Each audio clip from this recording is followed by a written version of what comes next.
Tip number 5 is to move out of email sooner and into the live negotiation sooner when you can, when you're dealing with complex clauses. Now, the more complex a clause is, the more detail that you need to get into when you're talking about it. And when we're getting into such detail, we want to start using some of the other tools that we have, the negotiation tools that we have beyond just emails and the red lines within the documents. What we have are different modes of communication. As you see when I'm talking right now, I use my hands a lot. I don't know if it's like a Middle Eastern thing or what, but I use my hands a lot. And so when we engage in video chat and we're using our hands, or we're nodding, or we're kind of like, no, these different body language signals, they give cues to help us negotiate.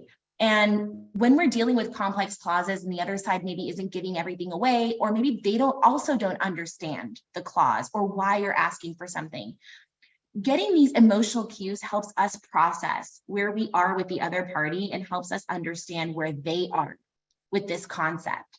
So I like to start with the exchange via Redline email at least once or twice so that we understand foundationally where we each sit on this issue. But if we've gone back and forth a couple times via email and we're still not getting closer, that's when I recommend scheduling a phone call. And when you do have that live call, really consider, should it be phone only or should it be video chat?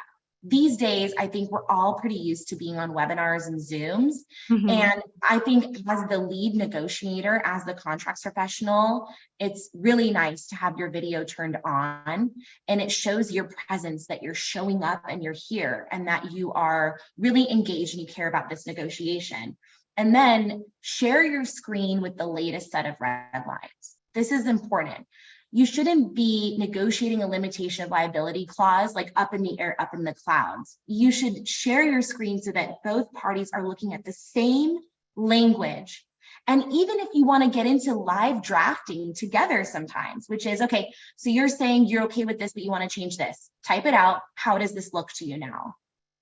Jessica, what are your thoughts? Like, how do you know when to go? I know you don't prefer phone calls because you're super busy. You want to handle it via email, but how do you know when to go from email to phone? Really, when you have knocked out all of the parts of the contract that can be done via email. And really, it always comes down to indemnification, limitation liability, and certain security language. And where I think a conversation will be an easier mechanism to share context with the other party. That is not, whatever I'm writing is just simply not landing. Luckily for me, it's also been ability to build rapport and a relationship with the other side as well. So if I see that I've actually also been in, I go earlier to have a phone call or video chat.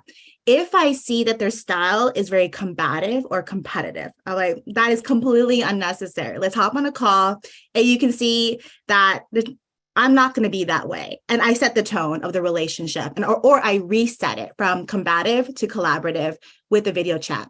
Because some lawyers, even though they should be collaborative, I don't know, they have like the inner like litigator in them and they cannot, like, this is a win, this is, I can only win. Like, I don't understand that. So I would try to break the ice, have a conversation, and reset. That's what I've done before.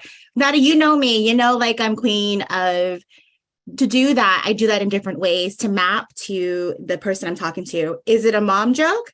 Maybe. Is it sharing that, like, if I see it's also a mom on the call, and then I will share some stories about like me being a mom, or I just try to map it and build that relationship.